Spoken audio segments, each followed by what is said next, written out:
আপনারা কেমন আছেন সবাই? আমি আলহামদুলিল্লাহ ভালো আছি। আপনারা সবাই ভালো থাকেন, সুস্থ থাকেন, ইমানের সাথে থাকেন, তাওহীদের উপর থাকেন, এটাই আমরা কামনা করি। ইমানের উপর থাকাটা সবচেয়ে দামি একটা বিষয়, ঠিক কি না? আমার আগে যিনি কথা বলছিলেন উনি বলছিলেন যে এদেশে ইমানের আলোচনা কম হয়। কি করলে ইমান চলে যায়, ইমান নষ্ট হয়, ইমান প্রশ্নবিদ্ধ হয়, এ নিয়ে কথা এদেশে খুব কম। কিন্তু আসলে ইমান নিয়ে কথা হওয়া দরকার খুব বেশি।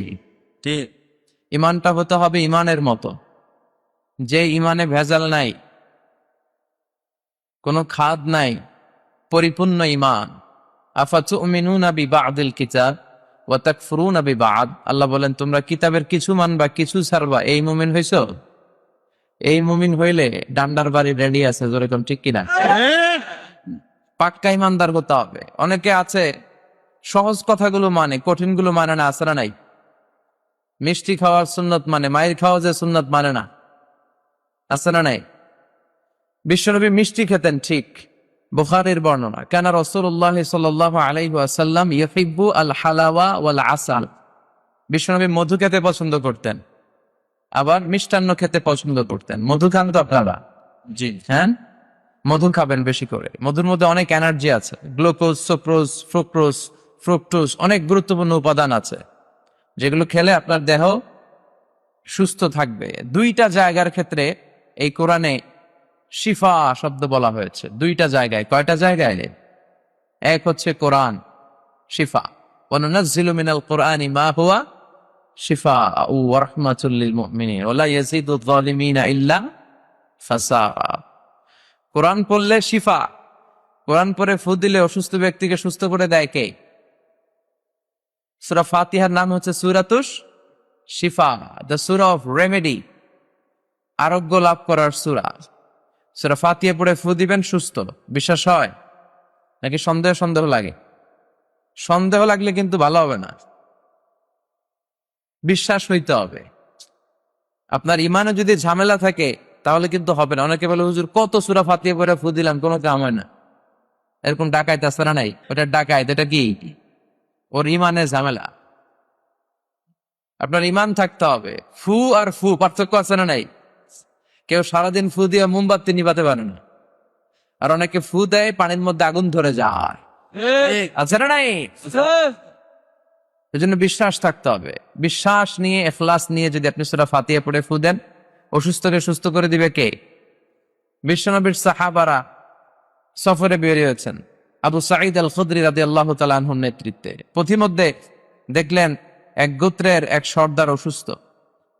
সামনে গেলেন, কি হয়েছে জিজ্ঞেস করলেন। সবাই বলে আমাদের নেতাকে, কোনো বর্ণনা এসেছে আকরাব, একটা বিচ্ছু, কোথাও এসেছে সুবহান, একটা সাপ কামড় দিয়েছে, হাইয়া, কামড় দেয়াতে সে বিষাক্ত হয়ে মারা যাবার উপক্রম। অনেক মন্ত্র ও তন্ত্র পরে অনেকে ফু দিচ্ছে, ছু মন্তর ছু, কালিকুত্তার গু। ছোট বাচ্চারা এরকম মন্ত্র পড়ে না, কিন্তু এই মন্ত্রে কাজ হচ্ছে না। বিষ্ণুনবীর সাহাবা বললেন আমার কাছে এমন এক জিনিস জানা আছে যেটা পড়ে ফু দিলে আল্লাহ ভালো করে দিবে। সুবহানাল্লাহ, সুবহানাল্লাহ বললেন আসো। আবু সাইদ খুদরি এসে শর্ত করলেন যে আমাকে ছাগল দিতে হবে এক পাল, ফু দিব, রকিয়া করবো। এটাকে বলে রকিয়া, মানে ঝাড়ফুঁক। তাবিজ ঝুরানো নিষেধ, কিন্তু ঝাড়ফুঁক করাকে সুন্নাহ বানিয়ে দিয়েছে বিশ্বনবী মুহাম্মদ সাল্লাল্লাহু আলাইহি ওয়াসাল্লাম। ঝাড়ফুঁক করবেন, তাবিজ ঝুলাবেন না। অনেকের তাবিজ আছে না নাই?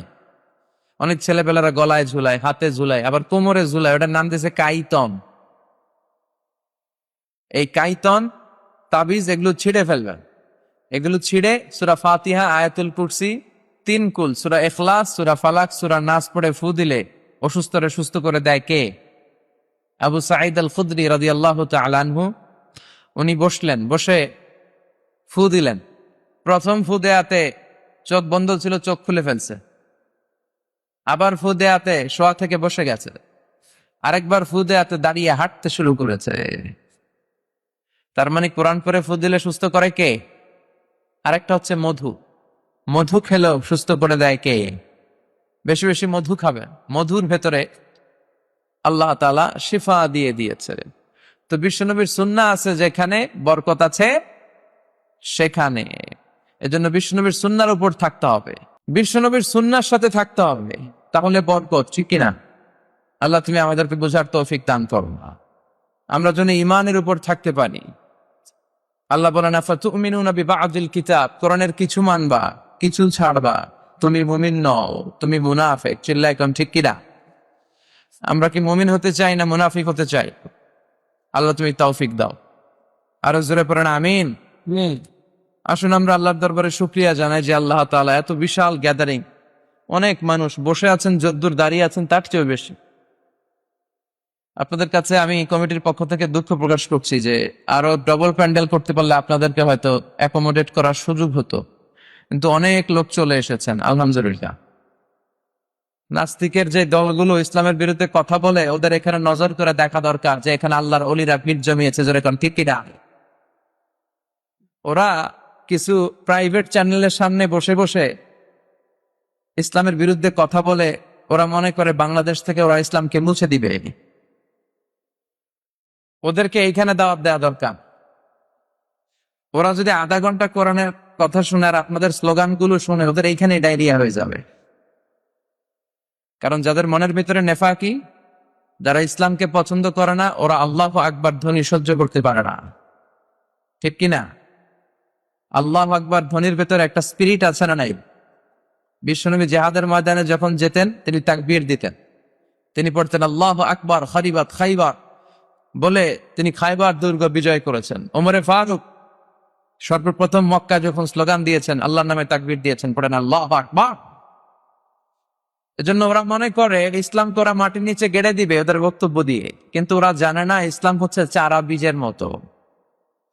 বীজ চিনেন? চারা বীজ, এটা মাটিতে গেড়ে দিলে কি হয়? গাছ হয়ে উপরের দিকে উঠতে থাকে। সুবহানাল্লাহ পড়েন।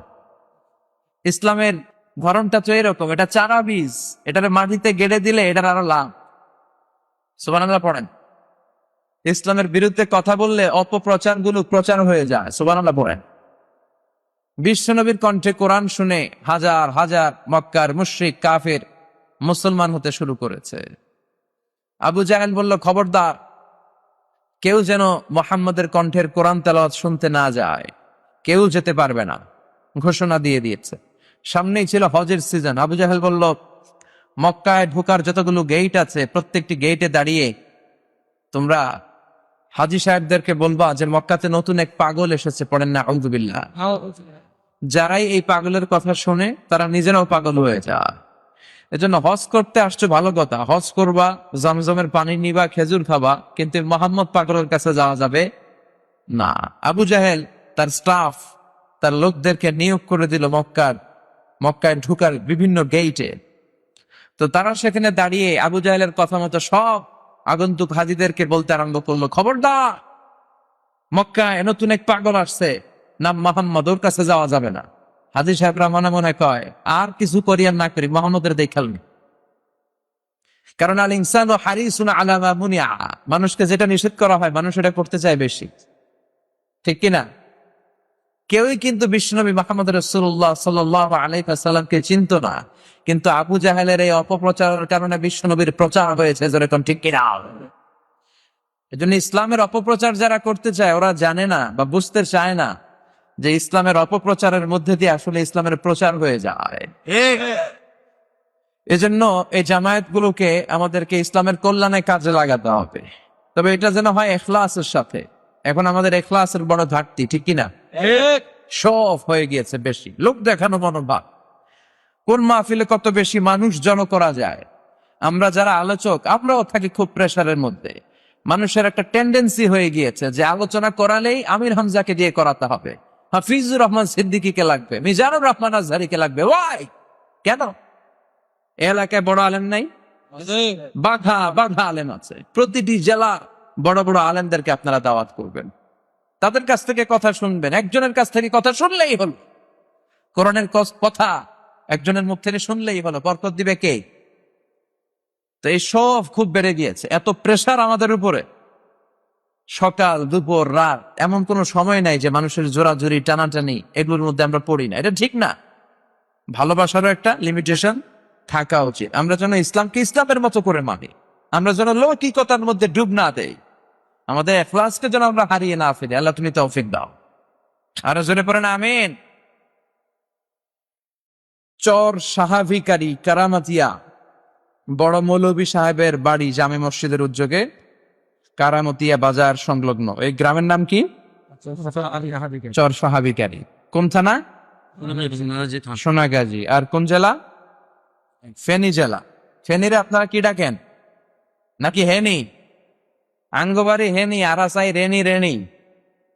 আল্লাহ ফেনীর লোকদেরকে তুমি কবুল করো। এগুলো হচ্ছে ইসলামের জন্য একটা প্লাস সাইন, যে কোরআনের কথা শোনার জন্য, বিশ্বনবীর কথাগুলো শোনার জন্য এত মানুষ জড়ো হয়েছে। আল্লাহ আজকের এই মাহফিলটা তুমি আমাদের নাজাতের ওসিলা বানাও।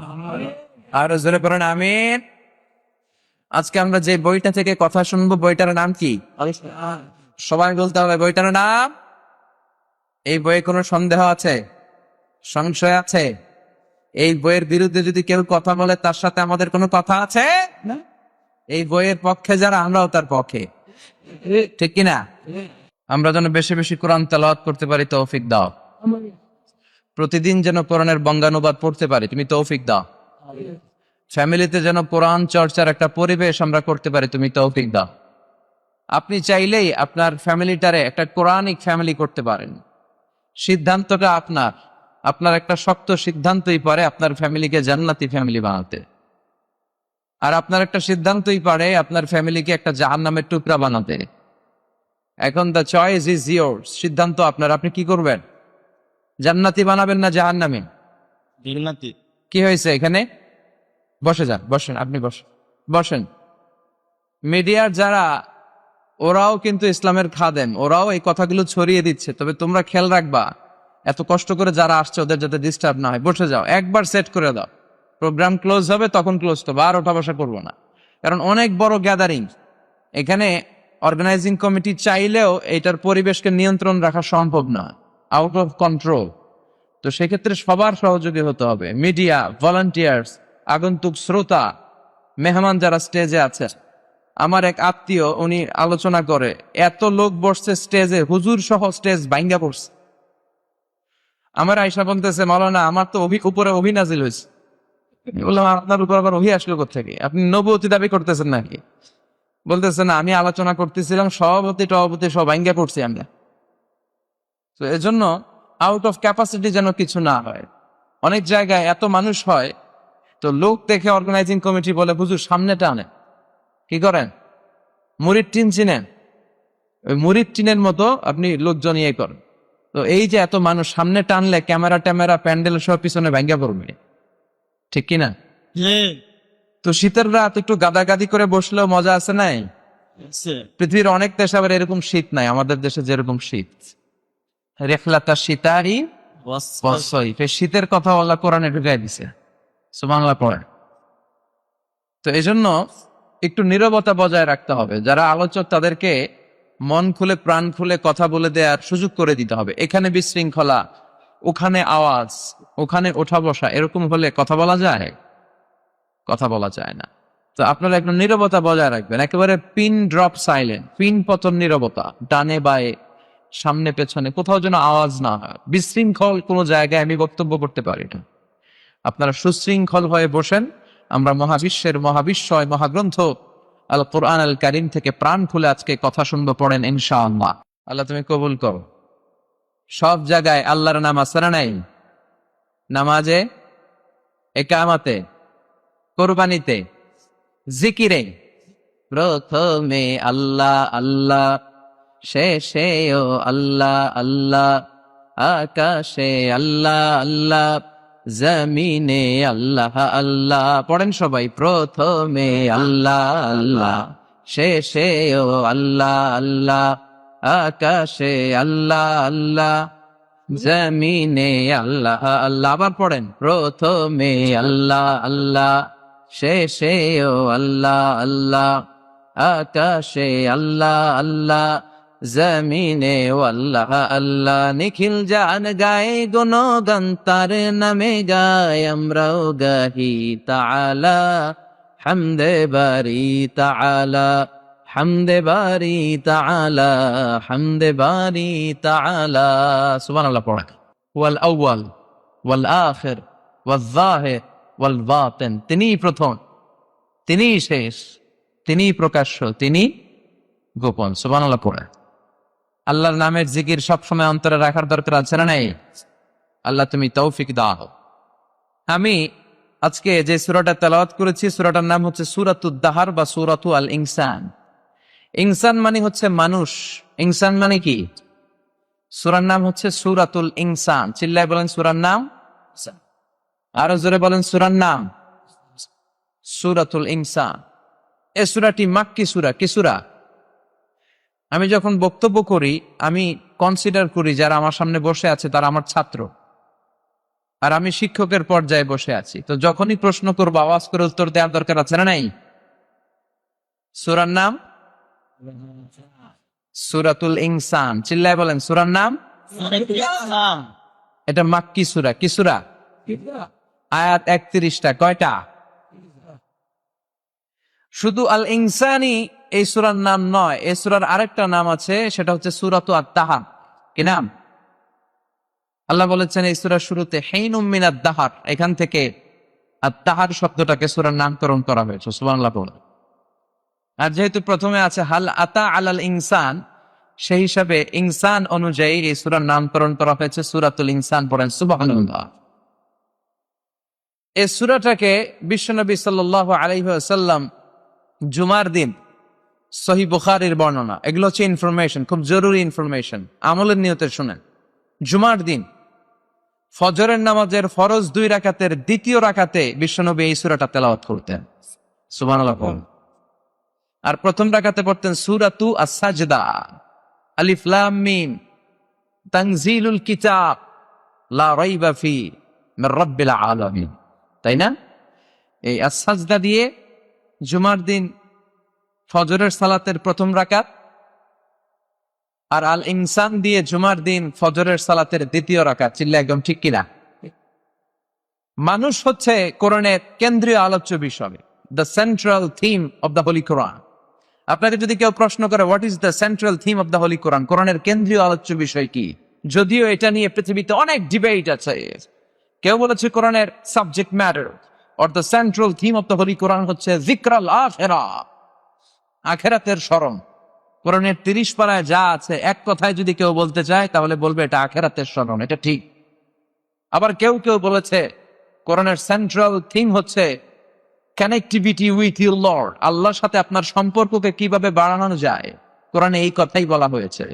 কিন্তু সবচাইতে প্রণিধানযোগ্য যে কথা সেটা হচ্ছে কোরআনের কেন্দ্রীয় আলোচ্য বিষয় হচ্ছে মানুষ। কোরআনের কেন্দ্রীয় আলোচ্য বিষয় কি? আমরা কি? আমরা সবাই কি? মানুষ। আমরা হচ্ছি কোরআনের কেন্দ্রীয় আলোচ্য বিষয়, কারণ কোরআনে যা বলা হয়েছে সব মানুষকে নিয়ে বলা হয়েছে। কোরআনে যা আছে সব মানুষের কথা। কোরআনে যত কথা, এই কথাগুলো সব মানুষের জন্য কথা। চিল্লায় পড়েন আল্লাহু আকবার। মানুষকে আল্লাহ তাআলা পৃথিবীতে অনেক অনেক বেশি মর্যাদা দিয়েছে। তাই কোরআন চায় মানুষকে মানুষের মতো বানাতে। আমরা প্রায় একটা কথা শুনি যে আমাদেরকে মানুষের মতো মানুষ হওয়া উচিত, শুনি না? আমাদের আব্বা আম্মারা বলে না বাবা মানুষের মতো মানুষ হইও, কি বলে? তো কোরআন পড়লে আপনারা মানুষের মতো মানুষ হবে। কোরআনের introductory Surah, preface of the book, মানে কোরআনের ভূমিকা হচ্ছে সূরাতুল ফাতিহা। ফাতিহাটাকে যদি বাদ দেন তাহলে কোরআনের সর্বপ্রথম সূরা কি? বাকারা। বাকারা মানে কি? গাফি। আর কোরআনের সর্বশেষ সূরার নাম কি? আওয়াজ করে বলে নাস। নাস মানে কি? মানুষ। শুরু করলেন বাকারা দিয়ে, মানে পশু দিয়ে, শেষ করলেন মানুষ দিয়ে। এর মানে হচ্ছে আল্লাহ বুঝাতে চাইলেন 30 পারার এই কোরআন যদি পড়ো, পশুত্বের যে প্রবৃত্তি তোমার আছে এটা ডিলিট হয়ে তুমি মানুষের মতো মানুষ হয়ে বেরোবা। এজন্য কোরআন এসেছে আমাদেরকে মানুষের মতো মানুষ বানাতে। আমরা মানুষের মতো মানুষ হতে চাই, চিল্লায় বলেন ঠিক কিনা? কিন্তু পৃথিবীতে মানুষের বড় অভাব। এজন্য প্রায় বলা হয় বাড়ছে জনসংখ্যা কিন্তু কমছে মানুষ। এই কথাগুলো আমরা প্রায় শুনি না? বাড়ছে জনসংখ্যা, কমছে মানুষ। তার মানে চোখে আমরা যা দেখি এগুলো মানুষ না। অনেকে বলে হুজুর কি বলেন, পৃথিবীতে মানুষ নাই? পৃথিবীতে তো মানুষ আছে প্রায় 700 কোটি। না, এগুলো মানুষ না, এগুলো জনসংখ্যা। এগুলো কি? জনসংখ্যা। মানুষ হওয়া এত সহজ নয়, মানুষ হওয়া অনেক কঠিন। কারণ ছাগলের পেট থেকে কিছু বেরোলে ওটা ছাগল হয়, গরুর পেট থেকে বেরোলে গরু হয়, মহিষের পেট থেকে বেরোলে মহিষ হয়, কিন্তু মানুষের পেট থেকে বেরোলেই ওইটা মানুষ হয় না, ওইটার মানুষ করতে হয়, ওইটার মানুষ বানাতে হয়। আবার গরুকে কেউ কোনোদিন বলে না তুই গরুর মতো গরু হ, বলে? গরু পালেন কে? হাত তোলেন তো দেখি। হাত তোলে না, দেখছেন? আরে হাত তোলেন। বিশ্বনবী তো ছাগল গরু গুলো পালতেন, ছাগল পালতেন বিশ্বনবী। হাত তোলেন। অনেক পাওয়া গেছে এখন, আলহামদুলিল্লাহ। হাত নামান। এটা অনেক ভালো পেশা, চমৎকার পেশা, এটা নবীদের পেশা। বিশ্বনবী নিজে দুধ দহন করতেন। বিশ্বনবী যখন হিজরতে যাচ্ছিলেন, মক্কার কাফিরদের অত্যাচারিত হয়ে বিশ্বনবী যখন হিজরতে যাচ্ছেন, তখন প্রচন্ড ক্ষুধার্ত সাইয়েদনা আবু বকর, বিশ্বনবীর সাথে কোনো খাবার নাই, তাও পরিচিত পথ দিয়ে যাচ্ছেন না, যেখানে কিছু ছাগল বকরি পাওয়া যাবে, কিনে খাওয়া যাবে। কাফিরদের চোখ ফাঁকি দিয়ে বিশ্বনবী এমন পথ দিয়ে যাচ্ছিলেন, সাওয়াইলি এরিয়া দিয়ে, যেখান দিয়ে কেউ চলে না। ওখানে খাবার নাই, মানুষ নাই, বণিকার কাফেলাদের কোনো আনাগোনা নাই। হঠাৎ বিশ্বনবী আর সাইয়েদনা আবু বকর দেখলেন একটা লোক কিছু ছাগল নিয়ে যাচ্ছে। ওই ছাগলের ওলানের মধ্যে কোনো দুধ নাই, কারণ ওই ছাগির কোনো বাচ্চাও নাই। আচ্ছা, গরু বা ছাগলের যদি বাচ্চা না হয়, ওইটার ওলান দিয়ে দুধ আসে? কথা বলেন, আসে না। বিশ্বনবী বললেন, আমাকে একটু দুধ দাও। রাখাল বলে, দুধ তো নাই। বিশ্বনবী বললেন, তাহলে তোমার ছাগিটারে দাও। বলে, ছাগি নিয়েও লাভ নাই, এটার তো বাচ্চা হয় নাই, দুধ আসবে কোত্থেকে? বিশ্বনবী বললেন, বাচ্চা পাওয়া লাগবে না, শুধু ছাগিটা আমার কাছে আসতে দাও।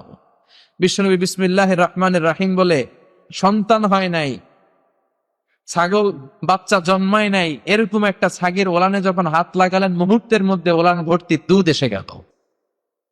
বিশ্বনবী ওলান থেকে অনেক দুধ বের করলেন, প্রাণ ভরে খেলেন, নিজেও খেলেন, সাইয়েদনা আবু বকরকেও দিলেন, আবার ওই রাখালকেও দিলেন।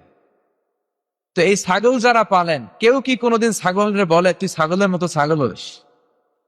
গরু যারা পালেন, কেউ কি কোনোদিন বলেন তুই গরুর মতো গরু হইস? শুধু মানুষকে বলা হয় তুমি মানুষের মতো মানুষ হও, ঠিক কিনা? এজন্য মানুষের মতো মানুষ হওয়া বড় কঠিন। এই পৃথিবীতে আসল মানুষের বড় অভাব। এই দুনিয়া এখন তো আর সেই দুনিয়া নাই, মানুষ নামের মানুষ আছে, দুনিয়া বোঝাই, সেই মানুষের ভিড়ে আমার আসল মানুষ নাই, ঠিক কিনা? আসল মানুষের বড় অভাব। এজন্য কোরআন এসেছে আমাদেরকে মানুষের মতো মানুষ বানাতে। আমরা যদি মানুষের মতো মানুষ হতে চাই, যে বইটার সাথে আমাদের সম্পর্ক বাড়াতে হবে, বইটার নাম, আরো জোরে বলেন, বইটার নাম কি? কোরআন। মানুষকে আল্লাহ এত মর্যাদা দিয়েছে, মানুষ যদি শ্রেষ্ঠ হয় তাহলে সে শ্রেষ্ঠত্বে ফেরেশতাকে ছাড়িয়ে যায়। আবার মানুষ যদি নিকৃষ্ট হয় তাহলে সে পশুত্বকেও হার মানায়। সুবহানাল্লাহ বলবেন না? বিশ্বনবীকে নিয়ে যখন সাইয়েদনা জিবরিল মেরাজ রজনীতে উপরে উঠতে শুরু করলেন, সিদরাতুল মুনতাহা নামে একটা জায়গা আছে, বর্ডার এরিয়া। এতটুকু এসে সাইয়েদনা জিবরাইল বললেন, ইয়া রাসূলুল্লাহ, এর উপরে আর আমার যাওয়ার সুযোগ নাই। সাইয়েদনা জিবরাইলকে আল্লাহ তাআলা 600 পাখা দিয়েছে, সহিহ মুসলিমের বর্ণনা। কান রাসূলুল্লাহ সাল্লাল্লাহু আলাইহি ওয়াসাল্লাম রাআ জিবরিলা ওয়া লাহু 600 জানাহ। আল্লাহ রাসূল সাল্লাল্লাহু আলাইহি ওয়াসাল্লাম সাইয়েদনা জিবরাইলকে ওনার নিজ আকৃতিতে জীবনে 2 বার দেখেছে। কয়বার? বিশ্বনবী দেখেছেন যে আল্লাহ তাআলা ওনাকে 600 পাখা দিয়েছে। কয়শো? সাইয়েদনা জিবরাইল বললেন, ইয়া রাসূলুল্লাহ, ইয়া হাবিবাল্লাহ, এই জায়গার নাম সিদরাতুল মুনতাহা, সীমান্ত বৃক্ষ, বড়ই গাছ।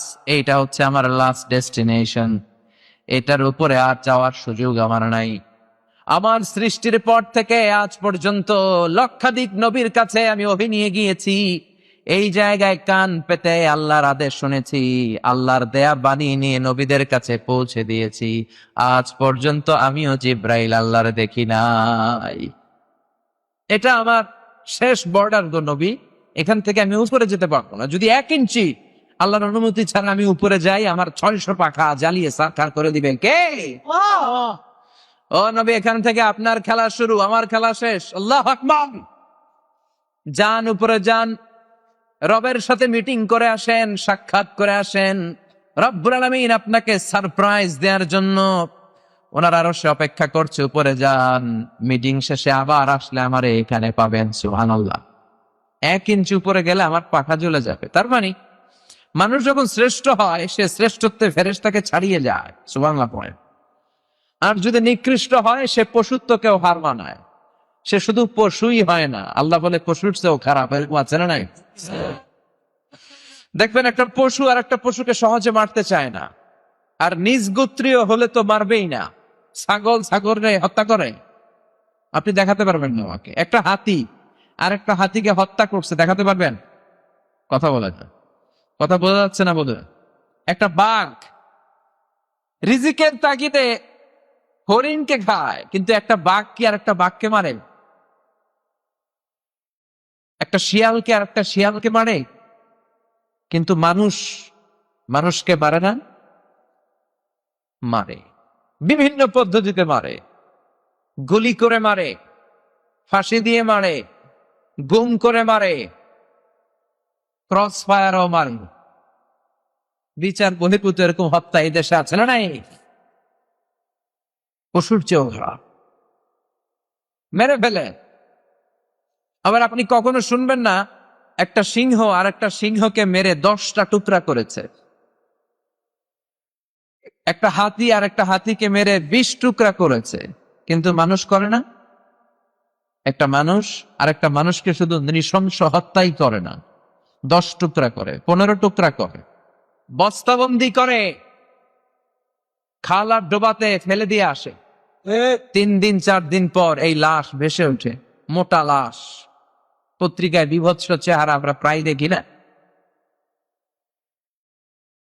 একটা প্রাণী তার স্বগোত্রীয় প্রাণীকে পুরো বন থেকে গ্রাম থেকে তাড়া করতে চায় না, কিন্তু মানুষ আগুন জ্বালিয়ে জনপদের পর জনপদ সরকার করে দেয়, বোমা মেরে শহরের পর শহর জ্বালিয়ে দেয়। জাপানের হিরোশিমা নাগাসাকিতে আমেরিকার সোলজাররা 2য় বিশ্বযুদ্ধে 2টা বোমা ফেলেছে, লিটল বয়, ফ্যাট ম্যান। যে পাইলটরা উপর থেকে এই বোমাগুলো মারছে তারাও মানুষ, আর যাদেরকে মারার জন্য নিচে বোমা ফেলতেছে তারাও মানুষ। আল্লাহ বললেন উলাইকা কাল আনআম বাল হুম আযাল। আল্লাহ বললেন লাহুম কুলুবুন লা ইয়াফকাহুনা বিহা ওয়া লাহুম আ'য়ুনুন লা ইউবসিরুনা বিহা ওয়া লাহুম আযানুন লা ইয়াসমাউনা বিহা উলাইকা কাল আনআমি বাল হুম আযাল উলাইকা হুমুল গাফিলুন। পড়েন আল্লাহু আকবার। আল্লাহ বললেন ওদের হৃদয় আছে, হৃদয় দিয়ে হৃদয়ঙ্গম করে না। ওদের চোখ আছে, চোখ দিয়ে ওরা দেখে না। ওদের কান আছে, কান দিয়ে ওরা শোনে না। ওরা হলো পশুর মতো, শুধু পশুর মতোই নয়, ওরা পশুর চাইতেও নিকৃষ্ট। চিল্লা এখন ঠিক কিনা? তার মানে মানুষ খারাপ হলে মানুষের চেয়ে খারাপ কেউ হয় না, আর মানুষ যদি ভালো হয় মানুষের চেয়ে ভালো কেউ হতে পারে না। এজন্য মানুষকে নিয়ে স্বয়ং মানুষেরই কৌতূহলের কোনো শেষ নেই। বিজ্ঞানীরা বলে মানুষ হচ্ছে হোমোস্যাপিয়েন্স প্রজাতির। সায়েন্স নিয়ে যারা পড়ো তারা এগুলো জানবা। হোমোস্যাপিয়েন্স কি বলে? হোমোস্যাপিয়েন্স। এরপরে জার্মানের একজন দার্শনিক ছিল কার্ল মার্কস। উনি বলেছিলেন যে মানুষ নিয়ে গবেষণা করতে করতে এক পর্যায়ে উনি এই সিদ্ধান্তে এসেছেন যে মানুষ হচ্ছে পেট সর্বস্ব জীব। মানে food problem is the main problem of human being. খাদ্যের সমস্যা, পেটের সমস্যা মানুষের বড় সমস্যা। পেট ঠান্ডা তো দুনিয়া ঠান্ডা, ঠিক কিনা? যেন বাংলাদেশে বলে যে পেটে খেলে পিঠে সয়, ঠিক কিনা? উনি বলেছেন পেটের সমস্যা বড় সমস্যা। এরপর রাশিয়ান আরেকজন দার্শনিক, স্কলার, ফিলোসোফার, ওনার নাম হচ্ছে ভ্লাদিমির লেনিন। সহজে সংক্ষেপে লেনিন বলেন নাকি। লেনিন এসে বলল না, পেটের সমস্যা বড় সমস্যা নয়, মানুষের বড় সমস্যা হচ্ছে সেক্স সমস্যা। সেক্স ঠান্ডা তো সব ঠান্ডা। তার যৌন সমস্যার সমাধান হয়ে গেল, তো সব সমস্যার সমাধান হয়ে গেল। এরপরে ইংল্যান্ড থেকে চার্লস রবার্ট ডারউইন সে বলে মানুষের পেটের সমস্যাও বড় সমস্যা না, সেক্স সমস্যাও বড় সমস্যা না। মানুষ আসলে মানুষই না, মানুষ হলো বান্দর। মানুষ কি? বানর। বানর থেকে সময়ের বিবর্তনে, কালের আবর্তনে এটা মানুষ হয়ে গেছে। মাথার তার ছিঁড়ে গেলে মাথার মধ্যে কানেক্টিভিটি আছে না, এই নিউরন কানেক্টিভিটিতে ঝামেলা হলে যা হয় আর কি। তাহলে একদল বলে মানুষের পেটের সমস্যা বড় সমস্যা, আরেক দল বলে যৌন সমস্যা বড় সমস্যা, আরেক উল্লুকা পাঠা বলে মানুষই না, মানুষ হলো বান্দর। আল্লাহ বলেন না, মানুষের পেটের সমস্যা সবচেয়ে বড় সমস্যা নয়, মানুষের যৌন সমস্যা বড় সমস্যা নয়। মানুষ কশিন কালো বানর থেকে আসে নাই, মানুষ হলো আশরাফুল মাখলুকাত। এই মানুষকে আমি গোটা বিশ্বের শ্রেষ্ঠতম জীব হিসেবে নাজিল করেছে, চিল্লায় এখন ঠিক কিনা? এত সম্মানিত আমি মানুষকে করেছি, নূরের ফেরেশতাও মানুষকে সেজদা দিতে বাধ্য হয়েছে, চিল্লায় এখন ঠিক কিনা? তুমি মাটির আদমকে প্রথম সৃষ্টি করিয়া ঘোষণা করিয়া দিলে শ্রেষ্ঠ বলিয়া, তাই তো নূরের ফেরেশতা করে আদমকে সেজদা, তাই তো নূরের ফেরেশতা করে আদমকে সেজদা। সবার চেয়ে সম্মান দিলে মাটির আদমকে। আল্লাহু আল্লাহু পড়ে, আল্লাহু আল্লাহু, তুমি জাল্লে জালালুহু, শেষ করা তো যায় না গে তোমার গুণগান। আল্লাহু আল্লাহু, সুবহানাল্লাহ। এজন্য আল্লাহ বললেন, ওয়ালাকাদ কাররামনা বনি আদম ওয়া হামালনাহুম ফিল বাররি ওয়াল বাহরি ওয়া রাযাকনাহুম মিনাত তাইয়্যিবাতি ওয়া ফাদ্দালনাহুম আলা কাসীরিম মিম্মান খালাকনা তাফদীলা। আল্লাহু আকবার। আমি মানুষকে অনেক সম্মান দিয়েছি, মানুষকে আমি জলে স্থলে বিচরণের সুযোগ করে দিয়েছি, মানুষকে আমি উত্তম রিজিক থেকে খাবার দিয়েছি। গোটা বিশ্বের সব প্রাণীদের মধ্যে থেকে মানুষের মর্যাদা আমি আল্লাহ বাড়িয়ে দিয়েছি, সুবহানাল্লাহ। ওয়ালাকাদ কাররামনা বানি আদম, I have dignified the status of the sons of Adam. আমি আদম আলাইহিস সালামের সন্তানের মর্যাদা বাড়িয়ে দিয়েছি। বানর থেকে মানুষ আসে নাই। লাম্মা খালাকাল্লাহু আদম ওয়া কানা তুলুহু 60 যিরাআন, সহিহ বুখারীর বর্ণনা, আল্লাহ যখন সাইয়েদনা আদমকে বানালেন 60 হাত লম্বা করে বানাবেন। কয় হাত? আমনে কয় হাত? আমনে 60 হাত? হ্যাঁ, আমি কয় হাত? আবার মাঝে মাঝে কিছু ছোট পাওয়া যায় না, খাটো লম্বা আছে না নাই? আল্লাহ বললেন 60 হাত লম্বা করে আমি আদমকে বানালাম। আবার কিয়ামতের দিন বিচার শেষে যখন তোমরা জান্নাতে ঢুকবা, তোমাদের আকৃতি 60 হাত লম্বা করে দিবে কে? তাহলে মানুষ হলো আশরাফুল মাখলুকাত। এই সৃষ্টিকুলের মধ্যে সবচাইতে সেরা হচ্ছে মানুষ। চিল্লায় বলেন, সৃষ্টির মধ্যে সবচাইতে সেরা কে? আবার আল্লাহ বলেন, মানুষকে শুধু আমি আশরাফুল মাখলুকাতি বানাই নাই, মানুষকে আমি আমার খলিফা বানিয়েছি। ইন্নী জাইলুন ফিল আরদি খলিফা, মানুষ হচ্ছে খলিফাতুল্লাহি ফিল আরদ, এই জমিনের মধ্যে লিইজরাই আহকামিল্লাহ ওয়া তানফিরি আওয়ামিরিহি, আল্লাহর হুকুম আহকাম বাস্তবায়নের জন্য, আল্লাহর আদেশ নিষেধগুলো জমিনের মধ্যে বাস্তবায়নের জন্য আমি মানুষকে আমার খলিফার জায়গায় বসিয়েছি, সুবহানাল্লাহ। খলিফা, আমরা কার খলিফা? কথা কন। আল্লাহর খলিফা, ভাইস জেরেন্ট অফ আল্লাহ। কারণ আল্লাহ বিধান দিলেন, এই জমিনের বুকে কেউ যদি চুরি করে, চোরের হাত কেটে দাও। এটা কার আইন? السارق والسارقة فاقطعوا أيديهما جزاء بما كسبا نكالا من الله والله عزيز حكيم. If anyone steal something very precious from the society, the government should cut down his right hand. চুরি করলে, দামি জিনিস চুরি করে যদি প্রমাণিত হয়, গভর্নমেন্ট তলোয়ার দিয়ে ওর ডান হাতটা কেটে ফেলে দিবে। চিল্লা এখন ঠিক কিনা? আইন টাকা বাংলার জমিনে বাস্তবায়ন হয়? চোরের বিচার আছে নাকি চোরের গলায় মালা? মদিনাতে বনু মাখজুমিয়া গোত্রের এক মেয়ে, খুব প্রেস্টিজিয়াস এক ফ্যামিলির মেয়ে, চুরিতে ধরা পড়ল। সাহাবীরা কয়, এই মহিলার হাত যদি নবী কেটে দেয়, মদিনায় তো মারামারি লেগে যাবে। সবাই উসামাকে বলল, উসামা, তোরে বিশ্বনবী বড্ড ভালোবাসে, তুই বিশ্বনবীকে চেয়ে বল এই মেয়ের হাত কেটে দিয়েন না। ওসামা এসে বলে, নবী, সবাই আমারে ধরছে, একটা কথা বলতে বলবো? বিশ্বনবী বলেন, ওসামা বল। ওসামা বলেন, নবী, মেয়েটার হাত কেটে দিয়েন না, মাফ করে দেন। বিশ্বনবীর চেহারাটা মুহূর্তে আগুনের গোলার মতো লাল বানিয়ে দিল কে? বিশ্বনবী বললেন, ওসামা, এত স্পর্ধা তুই কই পেলি? চোর চুরি করে প্রমাণিত হলে হাত কেটে দাও, আইনটা কার? আল্লাহর দেয়া আইনের ব্যাপারে আমার কাছে এসে তুই চুন্নির ব্যাপারে সুপারিশ করিস? কে তোরে দিলে এত সাহস? লাউ আন্না ফাতিমাতা বিনতি মুহাম্মাদিন সারাকাত লাকাতা মুহাম্মাদুন ইয়াদাহা। শুধু ওই মেয়ে কেন, আমার কলিজার টুকরা নয়নের মণি ফাতেমাও যদি আজকে চোরের ব্যাপারে, চুরি করার ব্যাপারে সাব্যস্ত হয়ে যেত, ফাতেমাও যদি চুরি করত, ফাতেমার ডান হাতটা কেটে দিতে আমি নবী 1 সেকেন্ডও দেরি করতাম না। 1 সেকেন্ডও দেরি করতাম না, তলোয়ারটা খুলে ফাতেমার ডান হাতটা কেটে নিতাম। চিল্লা এখন ঠিক কিনা? তো বাংলাদেশে যে চোরগুলো আছে এগুলোর এরকম বিচার হওয়ার দরকার আছে না নাই? এতেরও এরকম বিচার হওয়া দরকার।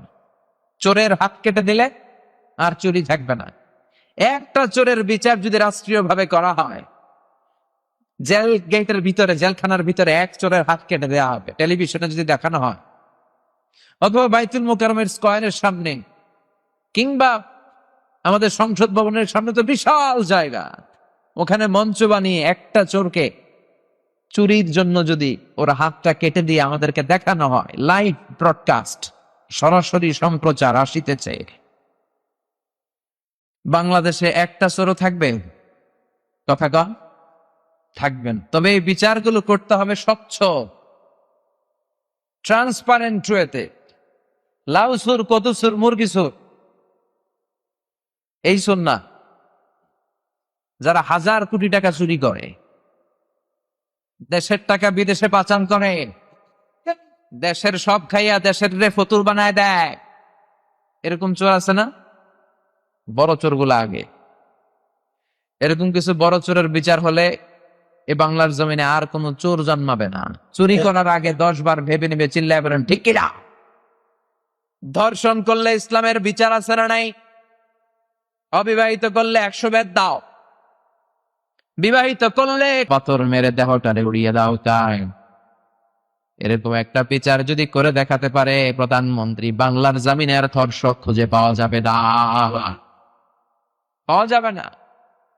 নামাজ না পড়লে 5 বেত সবাই রে। বক্তা নামাজ না পড়লে বক্তার পিছনে 5 বেতের দরকার আছে না নাই? খতিব যদি নামাজ না পড়ে খতিব রে দেওয়ার দরকার আছে না নাই? এমপি না পড়লে এমপি রে, মন্ত্রী না পড়লে মন্ত্রী নেই। কথা কম, আর উপরে যাওয়ার দরকার নেই।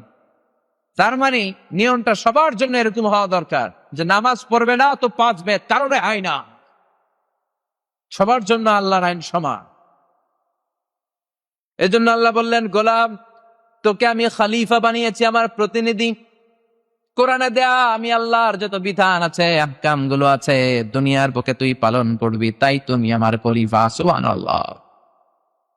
এজন্য আল্লাহ বললেন, মানুষকে আমি শুধু আশরাফুল মাখলুকাত বানাই নাই, মানুষকে শুধুমাত্র কেবলমাত্র আমি আমার খলিফা বানাই নাই, মানুষকে আমি চমৎকার একটা চেহারা দিয়ে তৈরি করেছি। পড়েন সুবহানাল্লাহ। লাকাদ খালাকনাল ইনসানা ফি আহসানি তাকওয়িম। মানুষকে উত্তম একটা ডিজাইন দিয়ে, কাঠামো দিয়ে আমি তৈরি করেছি। মানুষের মতো কেউ হয় না, মানুষের সৌন্দর্যের সাথে তুলনা হয়? কথা বলেন। একটা মানুষ যদি কালো হয়, স্কিন কালার ব্ল্যাক, তারপরেও তার চেহারা একটা সৌন্দর্য আছে না নেন? এজন্য স্কিন কালার কালো হইলেই মনে করেন না এটা সুন্দর না। ধলাই যে হতে হবে নট নেসেসারি। মানুষটা যেমন হোক তার চেহারার মধ্যে অপূর্ব একটা সৌন্দর্য ঢুকিয়ে দিয়েছে কে? এজন্য আল্লাহ বললেন, গোলাম, এই কিতাব যদি পড়ো, কিতাব যদি মানো, কিতাবের বিধানগুলা যদি তুমি মেনে চলো, তাহলে মানুষের মতো মানুষ তোমারে বানায় দিবে কে? এজন্য মানুষের নামে আল্লাহ একটা সূরা দিলেন, সূরার নাম সূরাতুল ইনসান। চিল্লায় বলেন সূরার নাম কি? সবাই আমার সাথে পড়েন, আউযু বিল্লাহি মিনাশ শাইতানির রাজিম, বিসমিল্লাহির রহমানির রহিম। হাল আতা আলাল الإنسان حين من الدهر لم يكن شيئا مذكورا. قرآن الله أكبر. هل أتى على الإنسان حين من الدهر. লাম ইয়াকুন শাইআম মাযকুরা।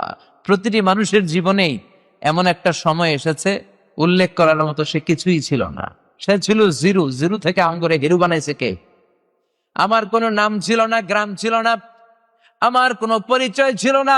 এত ক্ষুদ্র ছিলাম আমি, এত তুচ্ছ ছিলাম আমি, এত নগণ্য ছিলাম আমি। এই নগণ্য তুচ্ছ ক্ষুদ্র অবস্থা থেকে এই বিরাট অবস্থায় আমারে নিয়ে আসলো কে? আল্লাহ বললেন লাম ইয়াকুন শাইআম মাযকুরা, কিছুই ছিলি না। মানুষের সৃষ্টি তত্ত্বের দিকে ইঙ্গিত করি আল্লাহ আমাদেরকে রিমাইন্ডার দিলেন যে তুই কি ছিলি, কোথায় ছিলি, একটা নজর করে দেখ। উল্লেখ করার মতো তুই কিছুই ছিলি না। এই পৃথিবীতে মানুষ তৈরির তিনটা ক্যাটাগরি।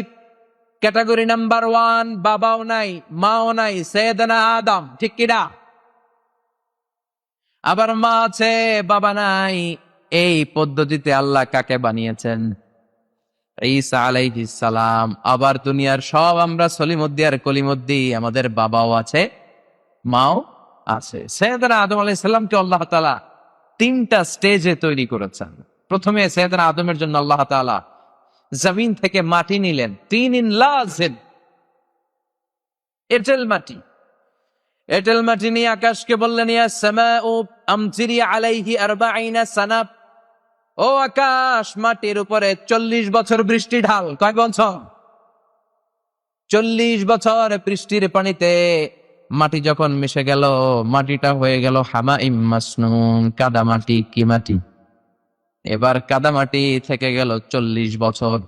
এরপর আল্লাহ সূর্যরে বললেন ইয়া শামসু হাররিকি আলাইহি 40 সানা, ও সূর্য এবার কাদা মাটির ভেতরে 40 বছর যাবত তুই তাপ দিতে থাক, কিরণ দিতে থাক। রব্বুল আলামিন কাদা মাটি থেকে সৈয়দনা আদম আলাইহিস সালামের বডি বানালেন, কায়া বানালেন, মূর্তি বানালেন। ওই মূর্তির উপর সূর্য 40 বছর তাপ দিতে শুরু করলো। 40 40 40 3 40 120 বছর, ঠিক কিনা? 120 বছর সৈয়দনা আদম আলাইহিস সালাম লাম ইয়াকুন শাইআম মাযকুরা, উল্লেখ করার মতো তিনি কিছুই ছিলেন না। কারণ ওনার ভেতরে রূহের ফুৎকার দেয়া হয় নাই। রূহ যদি আল্লাহ আমাদের ভেতরে না দেয়, আমাদের শরীর নড়বে? শরীর নড়াচড়া করতে পারবে? তার মানে 120 বছর সৈয়দনা আদম আলাইহিস সালাম কিছুই ছিলেন না।